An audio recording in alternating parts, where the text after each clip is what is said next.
tranquilo. Mas quando o mar está muito arisco, tirando as ondulações grandes, né? Quando está muito arisco, está muito apertada, como aqui tem bastante, o pessoal está me falando que as ondas são muito apertadinhas, você fica naquele. É impossível dormir. E de qualquer forma, quando você está em solitário, você dorme pouco, mas é bem-vindo o sono de vez em quando. Então você dormia a hora que podia, a hora que dava. Às vezes eu pegava assim, bastante travesseiro, minha cabine da de popa, eu já ficava perto do motor. Perto do motor eu guardo o balançamento. Eu botava bastante travesseiro do lado, minha cabine casava, mas eu não tinha minha costela. Então eu tinha que usar o travesseiro e ficava bem pertinho de um dos lados da cabine para ficar entre a divisória e meu travesseiro. Ou alguma coisa bem felpuda que me segurasse, né?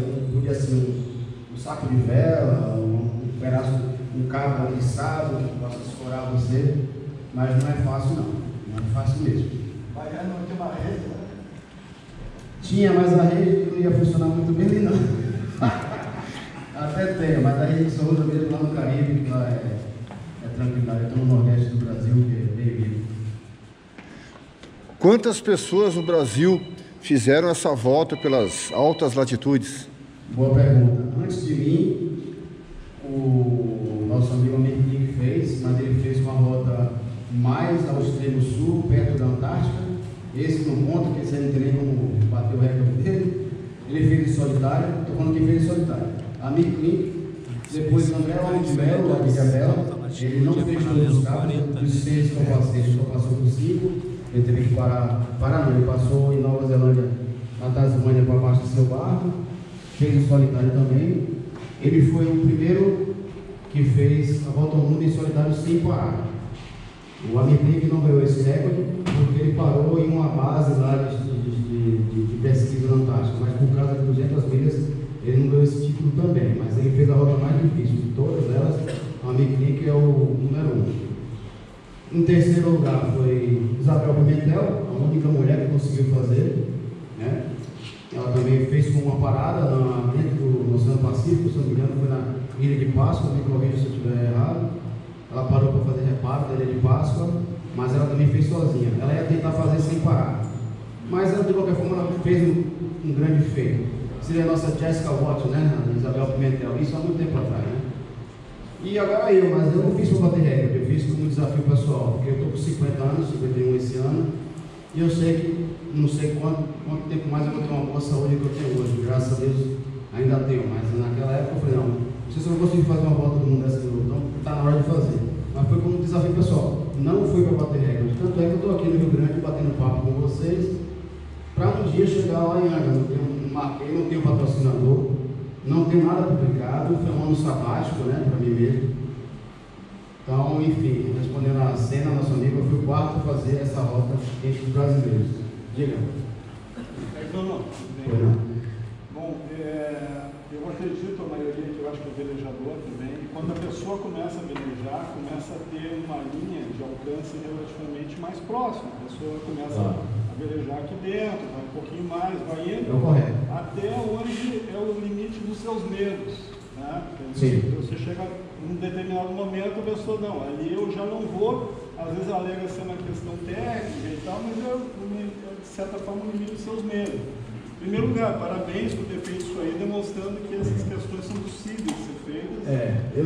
São coisas que são viáveis de fazer, e no teu caso que é solitário. Então, parabéns. Obrigado. Onde eu quero chegar é o seguinte, tu falaste da Isabel Pimentel. Eu encontrei ela em Itajaí, eu fiz uma pergunta para ela. Como é que ela disse? Luiz, fui lá pelas altas latitudes, né? As ondas imensas. E eu falei para ela, como é que foi nessas ondas? Ela falou assim, quer saber? Foi tranquilo. Ela falou assim, tipo assim, como se fosse desmistificando um pouco, uma mística, que ela para mim começou a ser. O que eu quero te perguntar é o seguinte, como é que foi para ti, como é que foi tu lidar com teus medos com isso?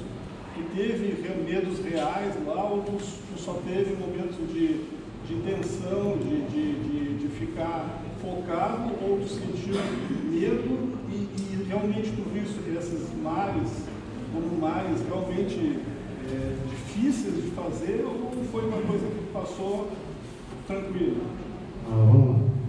Primeiro, eu morri de medo. Morri de medo antes de sair do corpo.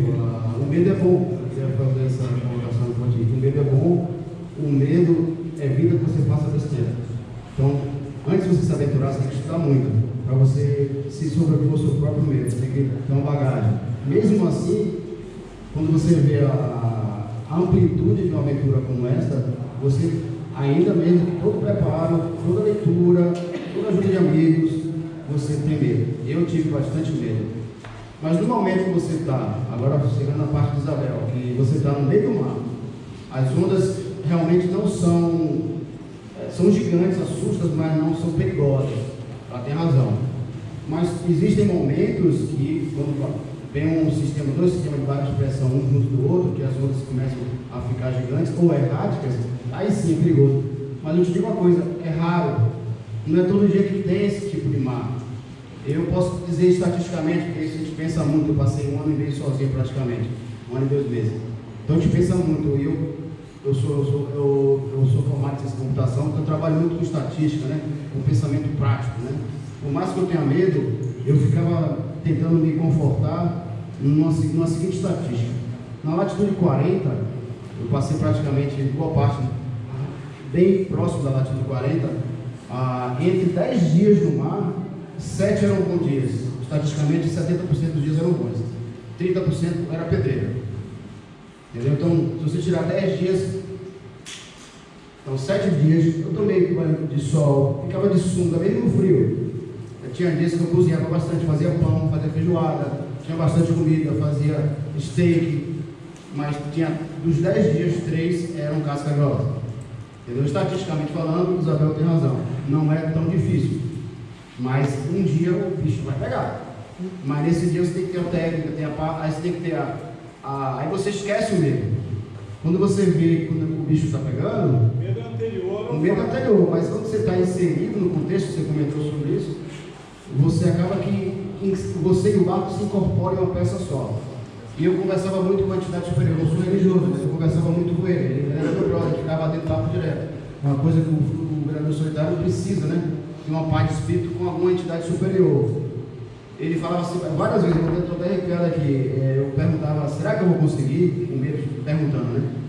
Ele respondia, Bruno, você tem a técnica, você estudou, você leu, só põe em prática. E tenha paciência, que na natureza tudo é cíclica.